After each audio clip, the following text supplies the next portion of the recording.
Here's another interesting word problem that was sent by Cortaggio. A woman cycles to work alongside a railroad track at 6 kilometers per hour. That's an interesting piece of data, 6 kilometers per hour. Every day she arrives at a crossing the same time that a train does. Okay, one day she was 50 minutes late and was overtaken by the train 6 kilometers from the crossing. In how many minutes will the train reach the crossing? So let's see if we can draw a diagram here that can somewhat describe what's going on in this problem. So what's on a normal day? On a normal day, she leaves from home. She leaves from home and she goes and she travels alongside a railroad track. Not too different than my own commute on my own bicycle. I actually do travel along a bike path that's right along a railroad track. Anyway, she leaves here. Let's say she leaves here at time is equal to 0. Time is equal to 0. And right at this point right here, maybe that's where the railroad crossing is, right there, the train passes her up.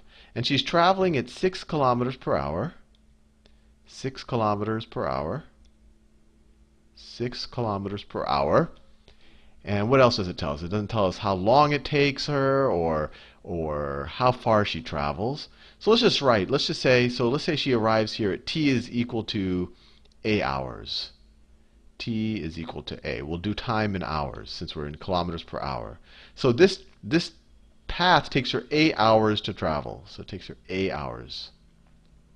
If we care about the time, a hours. Now, on this next day, she's 50 minutes late. So in this day, she has to travel the same distance in both distance and time. But this is this day.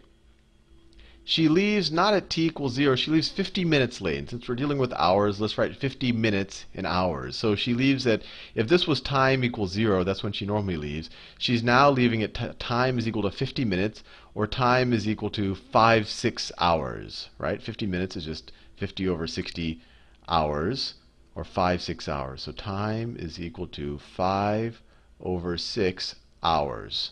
This time is equal to 0 hours. And let's see, it says that she was overtaken by the train 6 kilometers from the crossing. So she was overtaken by the train, I don't know, someplace over here. And this distance, right here, this is where the crossing is. That's that crossing. This is 6 kilometers. 6 kilometers.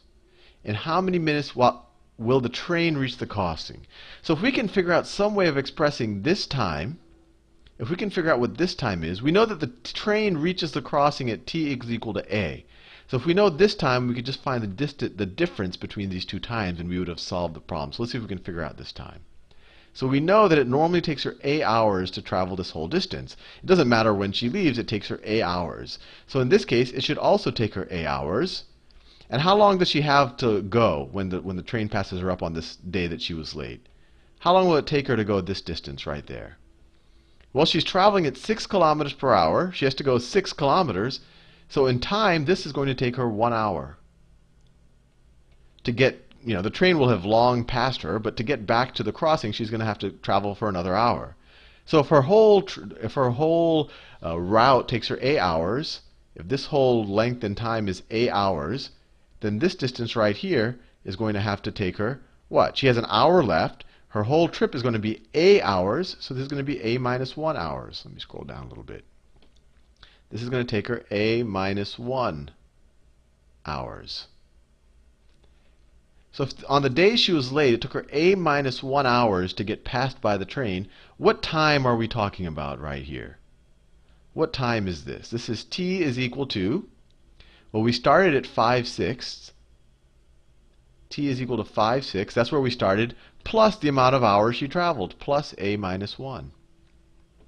So there I think we now have all the information we need to solve this problem. On the day she is late, the train passes her at time is equal to 5/6 plus a minus 1 hours, where a is the amount of time it normally takes her to travel her entire route to the crossing. We know that the train passes this point at t is equal to a. So if we want to know how many minutes does it take the train to go from this point to this point, we just have to subtract the two times. So the minutes it takes, Well, the hours, because we're dealing in hours. Remember, I said 50 minutes was 5/6 of an hour. So the minutes it takes is that A, minus this, minus 5/6 plus A minus 1, right? That's just the difference in time for the train in hours. So this is A minus 5/6 minus A plus 1. Luckily, the A's cancel out. A is A minus A. And you're left with 1 minus 5/6 hours, which is just equal to 1/6 hours. There are 60 minutes in an hour, so 1/6 of that is 10 minutes. So it takes the train 10 minutes to get to the crossing from the point that it passed her. Another neat problem, and I thank Cortaggio for that. And then you could actually use this information if you want to figure out how fast the train is going, or you could even think of other types of kind of derivative problems off of this one. Anyway, another good problem.